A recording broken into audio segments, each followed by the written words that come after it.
यह कहानी है दीपक की, जो एक छोटे से गांव के साधारण परिवार से था। उसके माता पिता खेती करते थे और घर की हालत इतनी खराब थी कि दीपक को कभी ऐसा नहीं लगता था कि वह जीवन में कुछ बड़ा कर पाएगा। मगर दीपक के भीतर एक खास बात थी, उसका संघर्ष करने का जज्बा। दीपक का सपना था कि वह बड़ा आदमी बने और अपने परिवार को गरीबी से बाहर निकाले, लेकिन वह जानता था कि इसके लिए उसे कड़ी मेहनत और सही दिशा में काम करना होगा। गांव में पढ़ाई की बहुत कमी थी, लेकिन दीपक ने कभी हार नहीं मानी। वह हर दिन 1 घंटा स्कूल के बाद खुद से पढ़ता और किताबों के पन्नों को पलटता रहता। एक दिन गांव में एक इंस्पेक्टर आए और गांव के बच्चों से कहा कि वे एक सरकारी परीक्षा के लिए आवेदन कर सकते हैं। दीपक ने सोचा, यह मेरी जिंदगी का सबसे बड़ा मौका हो सकता है। उसने ठान लिया कि वह इस परीक्षा में सफल होगा। उसने कठिन मेहनत शुरू की और उसके साथ साथ उसने अपने गांव के बच्चों को भी पढ़ाना शुरू किया ताकि उन्हें भी शिक्षा का महत्व समझ में आए।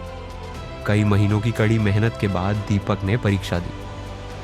परिणाम आया और दीपक ने परीक्षा में सफलता हासिल की। उसकी मेहनत रंग लाई और उसे सरकारी नौकरी मिल गई। लेकिन यह सफलता दीपक के लिए अंत नहीं थी।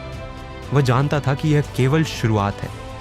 उसने अपनी नौकरी के बाद भी अपने सपनों को आगे बढ़ाने का सिलसिला जारी रखा। दीपक ने अपनी नौकरी के साथ साथ एक छोटा सा व्यवसाय भी शुरू किया, जिसमें उसने गांव के किसानों के लिए उन्नत बीज और खेती के नए तरीके उपलब्ध कराए।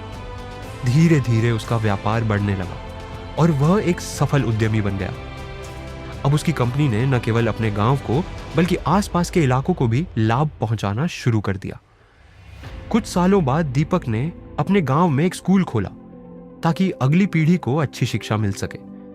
उसकी कहानी हर किसी के लिए प्रेरणा बन गई। दीपक का मानना था, जब तक आप मेहनत और सही सोच से किसी लक्ष्य की ओर नहीं बढ़ते, तब तक सफलता आपके पास नहीं आएगी।